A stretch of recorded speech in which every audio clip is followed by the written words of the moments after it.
इस कहानी का शीर्षक है अहंकार।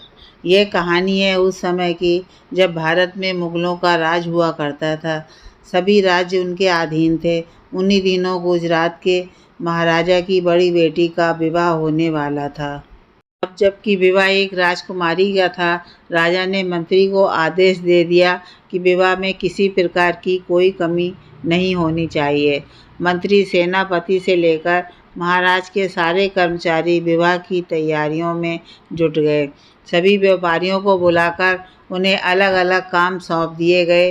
विवाह की वस्तुओं का प्रबंध करना कोई बड़ी बात नहीं थी। बड़ी बात तो यह थी कि ये सब राजकुमारी को पसंद आए। इसके लिए मंत्री ने नगर के सभी बड़े और बुद्धिमान सेठ को बुलाया और उनसे गहने, कपड़े और बहुमूल्य रत्नों का प्रबंध करने के लिए कहा। विवाह में अभी 3 महीना बाकी थे, तो उस सेठ ने अपने बड़े मुनीम को बुलाया और उसे एक सूची देकर कहा, राजकुमारी के विवाह के लिए हमें यह सामान दिल्ली से लाना है, इसलिए तैयारी कर लो। 1 सप्ताह बाद मुनीम तैयार होकर आया, लेकिन उसने बताया कि वह दिल्ली अकेला जाएगा। इस पर सेठ को गुस्सा तो आया, लेकिन वह चुप रहा। सेठ ने मुनीम को समझाने की कोशिश की कि वो दिल्ली में किससे मिले, किससे नहीं, कहाँ सही सामान मिलेगा, लेकिन मुनीम को यह सब सुनने में कोई रुचि नहीं थी। उसने सेठ को टोकते हुए कहा, श्रीमान, मुझे देरी हो रही है। आपकी बात मैं समझ गया हूँ। सुना है दिल्ली बहुत विकसित है, वहाँ रोज़ मौसम बदलता है। ऐसे में मुझे अपने ही दिमाग से काम लेना पड़ेगा। इतना कहकर मुनीम सेठ को प्रणाम कर अपने ऊँट पर सवार होकर दिल्ली के लिए निकल पड़ा। सेठ खुद को सबसे ज़्यादा बुद्धिमान मानते थे, इसलिए उन्हें लगा कि उनका मुनीम उनकी बात न सुनकर उनका अपमान करके गया है। इस बात पर उन्हें बहुत गुस्सा आया। अब उनके अंदर बदले की भावना जाग उठी। वे मुनीम के घमंड को चूर चूर करना चाहते थे। बैठे बैठे उन्होंने मुनीम को सबक सिखाने की एक तरकीब सोची। उन्होंने नाई को बुलाकर अपने सिर के सारे बाल कटवा दिए। नाई के जाने के बाद सेठ ने सब बाल इकट्ठे किए और सोने की जरी वाली पोटली में भरकर अपने छोटे मुनीम को बुलाया। जब मुनीम आ गया तो सेठ ने कहा, यह पोटली यहीं रह गई है, इसे तुम जल्दी जाकर बड़े मुनीम को दे देना और उससे कहना कि इसे दिल्ली में बादशाह को भेंट कर दे। जब वह पोटली शहंशाह को भेंट कर दे तब तुम वापस आ जाना। छोटा मुनीम वह पोटली लेकर दिल्ली की ओर निकल पड़ा। बड़ा मुनीम दिल्ली में 1 सप्ताह घूमते हुए सेठ की बनाई हुई सूची का सामान का मोल भाव करता रहा। 1 सप्ताह बाद छोटा मुनीम दिल्ली पहुंच गया और सेठ के वचन अनुसार वह पोटली बड़े मुनीम को दे दी। साथ ही यह भी बता दिया कि यह पोटली शहंशाह को भेंट करनी है। दूसरे दिन दोनों मुनीम शहंशाह के दरबार में गए।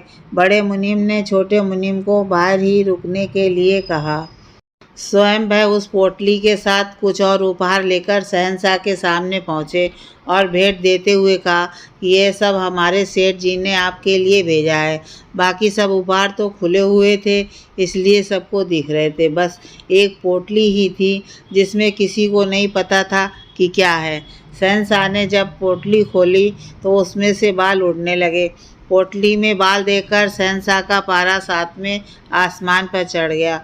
वे गुस्से में बोले, तुम्हारे सेठ की इतनी हिम्मत कि हमारे साथ ऐसा मजाक करे। सेनापति, इस मुनीम की गर्दन धड़ से अलग कर इसके सेठ को भिजवा दी जाए। छोटा मुनीम इतना सुनकर वहाँ से भाग लिया। उसे डर था कहीं वह भी बड़े मुनीम के साथ ना फंस जाए। जब वह गुजरात वापस सेठ के पास पहुँचा तो उसने सारी बात सेठ को बताई। सेठ छोटे मुनीम की बात सुनकर बहुत खुश हुआ और उसने उसे बताया कि यह सब उसका ही किया हुआ था। वो बड़ा मुनीम बहुत चतुर बन रहा था, इसलिए उसे सबक सिखाने के लिए ही मैंने ऐसा किया। छोटा मुनीम यह सुनकर बहुत खुश हुआ। अब उसे मौका जो मिलने वाला था बड़े मुनीम की जगह पर काम करने का। 1 महीना बीता ही था कि सेठ ने देखा बड़ा मुनीम एक काफिला लेकर वहाँ पहुँचा। सेठ ने हैरान होते हुए पूछा, शहंशाह ने तो तुम्हारी गर्दन काटने का हुक्म दिया था, तुम जिंदा वापस कैसे आ गए? मुनीम ने उस सवाल का जवाब दिए बिना सारा सामान और बादशाह की तरफ से भेजी गई भेंट भी सेठ के हवाले कर दी। इसके बाद उसने कहा, सेठ जी, मैंने आपका नमक खाया था, आज उसका कर्ज उतर गया है। आपने तो मेरे प्राण ले ही लिए थे, इसलिए आज के बाद मैं आपके यहाँ नौकरी नहीं करूँगा। इतना कहते हुए मुनीम अपने घर चला गया। उधर सेठ का मन बेचैन हो उठा कि ये सब हुआ कैसे। ये जानने के लिए वह बड़े मुनीम के घर गया और उसके सामने हाथ जोड़कर उसे सब बताने के लिए कहा। तब मुनीम ने बताया कि जब शहंशाह ने उसकी गर्दन काटने का हुक्म दिया तब उसने अपनी बुद्धि चलाई। उसने उड़ते हुए बालों को दौड़ दौड़ कर पकड़ना शुरू कर दिया। उन बालों को माथे लगाकर चूमने लगा, साथ ही कहने लगा कि मेरी गर्दन अभी के अभी काटी जाए। उसकी इस हरकत से दरबार के सभी दरबारी हैरान रह गए। वजीर समझ गया कि इन बालों के पीछे जरूर कोई राज है। वजीर ने कहा, बादशाह सलामत ने तुम्हें माफ़ किया, लेकिन वो इन बालों के बारे में जानना चाहते हैं। तब बड़े मुनीम ने बताया, हमारे सेठ अक्सर ही साधु संतों की सेवा करते रहते हैं। उन्हीं की सेवा भावना से प्रसन्न होकर एक साधु ने अपने बाल देकर कहा था कि इसे अपनी तिजोरी में रखना, वह कभी खाली नहीं होगी। बड़े मुनीम जी की ये बात सुनते ही वजीर खुश हो गए। उन्होंने बादशाह को सारी बात समझाई और खजांची को हुक्म दिया कि वह बालों की पोटली खजाने में रखी जाए। बादशाह ने इस बात से खुश होकर खुशी खुशी मुझे बहुमूल्य भेंटों के साथ विदा किया है। यह सब सुन सेठ का अहंकार और गुस्सा दोनों दूर हो गए।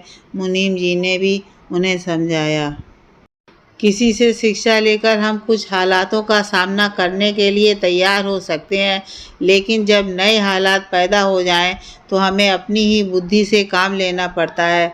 सेठ को अपनी गलती का एहसास हो गया था और उसे शिक्षा भी मिल गई थी।